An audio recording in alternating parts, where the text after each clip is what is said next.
Hey guys, Icy Cat here, and wow is there a big announcement today. The next season of content for the Hong Kong operators has officially been delayed, plus new details on the operators' abilities when they do come. Want all the new details about what's going on and how much longer you'll have to wait? We're going to go over all the new info next.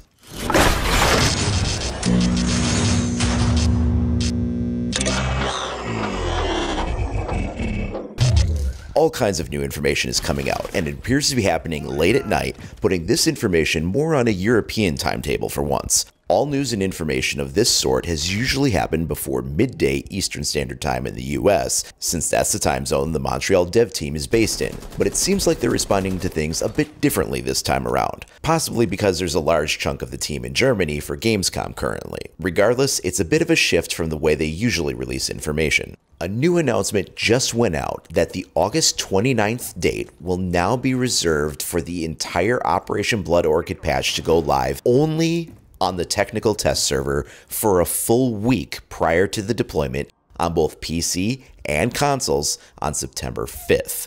On the 5th, you will get the new theme park map, and if you're a season pass holder, you'll also get the 2 new Hong Kong operators, as well as the Polish defender at that time. If you're not a season pass holder, you will wait an extra 7 days for access to the 3 new operators, and they will come out for you on September 12th, though the theme park map is released the 5th regardless if you have a season pass or not.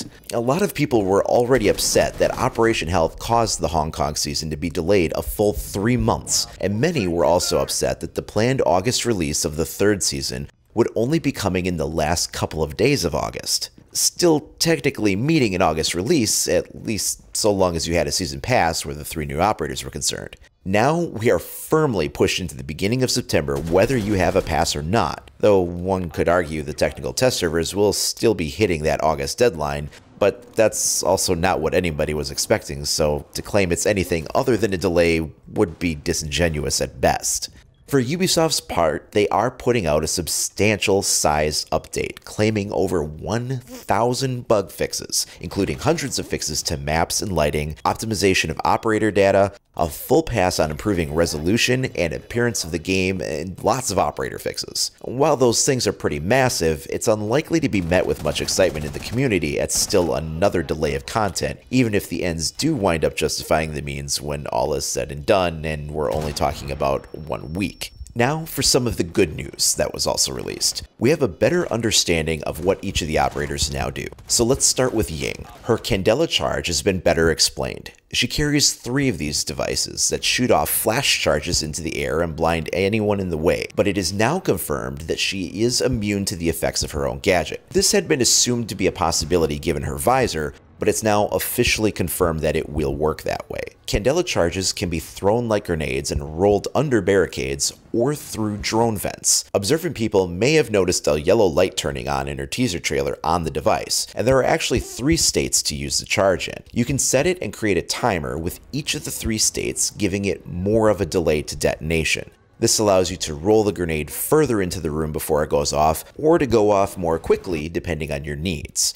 Also place the device on a breachable surface just like a fuse charge. You can set a delay to the detonation here as well, so it sounds like it's not going to be a manual trigger like fuse's cluster charge when used in this way. It'll still be on that same delay timer, and you can set the length of that depending on your need. More information is also released regarding Lesion. He will have 7, yes 7 of the cloaked poison mines. But he doesn't get them all right away. He starts the round with a few, and then they sort of become available over time, so the longer the round goes on, the more he's going to get. There's going to be like this cooldown timer on screen showing you how many he has, and then how long until he gets another one ready.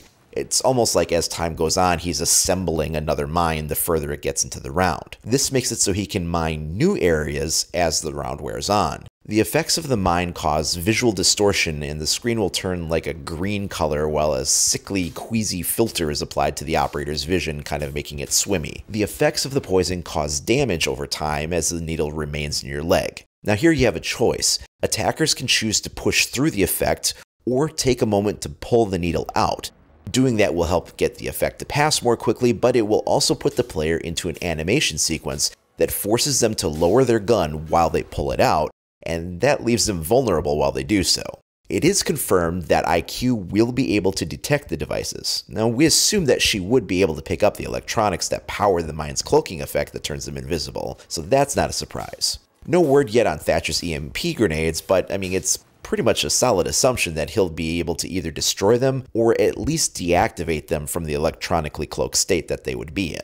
Legion will be able to see his cloaked mines at all times, as each one will have a small icon so he can tell which one got triggered and react accordingly, or he can pass that info on to his teammates. We also know that the Polish operator Ella will have concussion-based proximity mines, but we now know that she can place these mines almost anywhere. While Legion is limited to floor surfaces, Ella can place her mines on floors, walls, even ceilings. Close proximity will automatically detonate them when an attacker comes too close.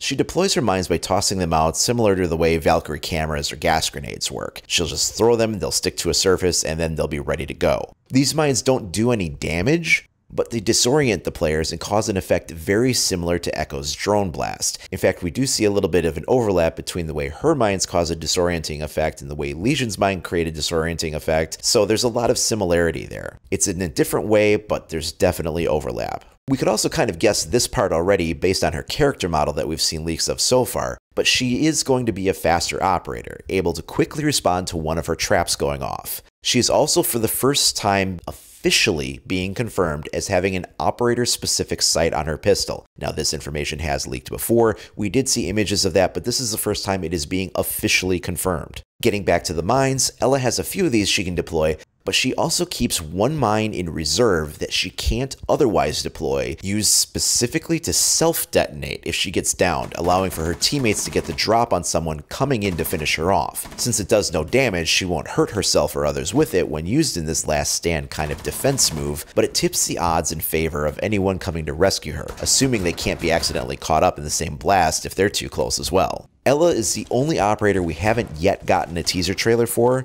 That may well come out later today or tomorrow at the latest. We've also found out that the attackers will be getting more intel, as they will now be able to use both of their drones at once. So think of this as kind of like how Twitch can currently use two of her special drones in play at the same time and switch between them. Well, now any operator can do this with both of their drones if they so choose. If you have a drone in play and hasn't gotten shot and you want to leave it in a spot, you can toss out your second drone and move that. It's no longer going to destroy your first one when you do it. So technically a 5-man team can have 10 valid cameras in play all at the same time if none of them got shot. So that's all the latest news and info that's developing right now for Season 3 of the game. I will of course cover all the breaking developments as they occur, so if you want to make sure you're up to date with the latest info, then make sure that you're subscribed and hit that notification icon so you'll be made aware the instant I upload any other breaking news and info. Let me know what you think of these developments in the comments down below, or shoot me a message over at IcyCat25 on either Facebook or Twitter.